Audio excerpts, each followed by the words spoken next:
안녕하세요. 케니입니다. 수업 요약 드리도록 하겠습니다.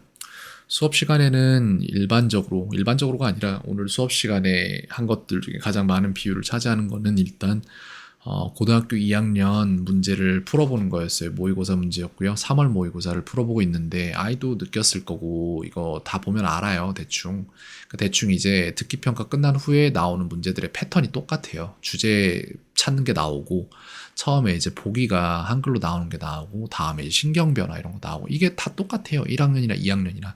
근데 뭐가 달라지냐 하면은 이제 어휘가 좀 달라지고요. 그 다음에 이제 좀 이런 게 있어요. 이게 요거 정확히 여기서 나오는데 이것도 똑같은 건데 이것까진 괜찮아요. 이건 오히려 좀 쉬울 수도 있거든요. 이거는. 근데 문제는 이제 조금 가면은 뭐가 나오냐면 보기가 영어로 나와요. 그리고 그런 문제 몇 개가 나옵니다.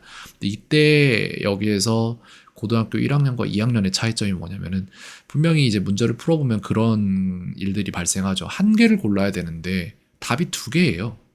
풀어보면. 근데 여기에서 문제가 뭐냐면은 가장 적절한 것은 이게 어려운 거예요. 이게 되게 어려운 거거든요.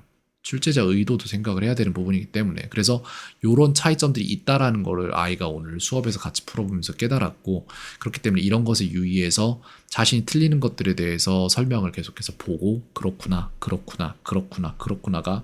계속해서 이루어져야 돼요. 매일매일 한 문제도 좋으니까 계속 그렇게 풀다 보면은 이 모든 것들이 안 틀리고 풀게 되는 시점이 옵니다. 그럼 그때는 3학년 걸로 올라가면 돼요.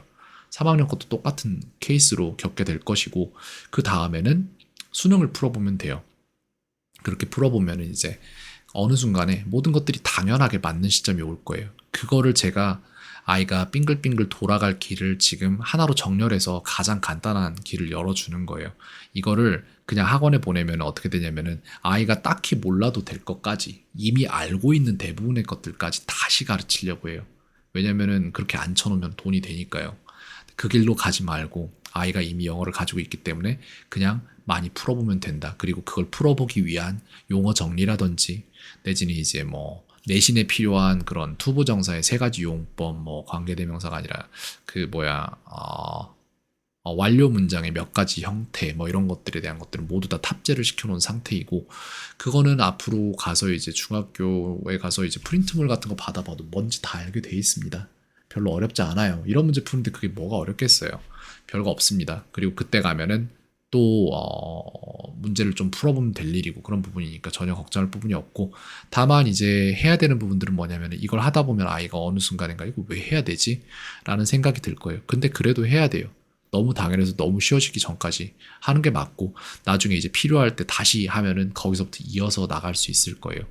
네, 그렇게 되겠습니다. 그리고 나머지는 지금 AI 기술에 대한 얘기를 계속 나눠봤는데 제가 글쎄요, 한 3년, 4년 전쯤인가 AI가 시대가 도래하기 전에 이미 예상을 했던 부분인데 남자들이 이제 생산성 면에서 대부분의 부를 가져가는데 그 이유는 이제 남자들이 가진 힘과 그리고 또 어떤 문제 해결 능력이나 이런 쪽에 되게 많이 들어가 있단 말이에요. 그래서 제가 그때 당시에 예상했던 것들은 무엇이냐면은 로보틱스 기술이 개발이 많이 돼서 힘을 대신해 줄 수 있는 내가 이제 팔을 간단하게만 조작을 해도 그런 모든 것들을 현실에서 만들어 줄 수 있는 그런 로보틱스 기술이 제대로 발달하거나 나중에 AI가 발달하거나 하면은 결과적으로 창의력 쪽으로 더 높은 능력치를 가진 아이들 그리고 여자들 이 더 큰 부를 갖게 될지도 모르겠다라는 생각을 했던 적이 있었는데 그게 충분히 가능한 시점이 도래했어요, 지금.